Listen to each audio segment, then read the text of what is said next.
મારું નામ નવનીતભાઈ ડાયાભાઈ બાલદિયા છે। હું ભાવનગર જિલ્લા જેલમાં ચાલી રહેલા ગંભીર ગેરરીતિઓ સામે અવાજ ઉઠાવી રહ્યો છું।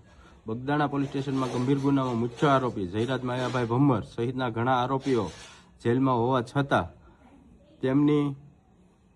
તેમને નિયમો વિરુદ્ધ વીઆઈપી સુવિધાઓ આપવામાં આવી રહી છે। જેલમાં સામાન્ય કેદીઓને જે સુવિધા મળતી નથી તે આરોપીઓને ખુલ્લેઆમ આપવામાં આવે છે। બહારથી ખોરાક પહોંચાડવામાં ખાસ વ્યવસ્થા કરી અને નિયમોનું ઉલ્લંઘન થવું આ બધું ગંભીર બાબત છે। મને માહિતી મળી છે કે સાંજના 6 વાગ્યા પછી પણ આરોપીઓને ખોરાકની વ્યવસ્થા થાય છે અને કેટલાક આરોપીઓને રાત્રે 8 વાગ્યા જેલમાંથી બહાર મૂકવામાં આવે છે। હું માંગ કરું છું કે જિલ્લા જેલના સીસીટીવી ફૂટેજની તપાસ કરવામાં આવે અને જે અધિકારીઓની સંડોવણી છે તેમની સામે કડક કાર્યવાહી કરવામાં આવે। કાયદો બધા માટે સમાન હોવો જોઈએ। જે સજા માટે છે જેલ સજા માટે છે, સુવિધા માટે નહીં। આ મામલે તાત્કાલિક તપાસ થાય એ મારી નમ્ર વિનંતી છે।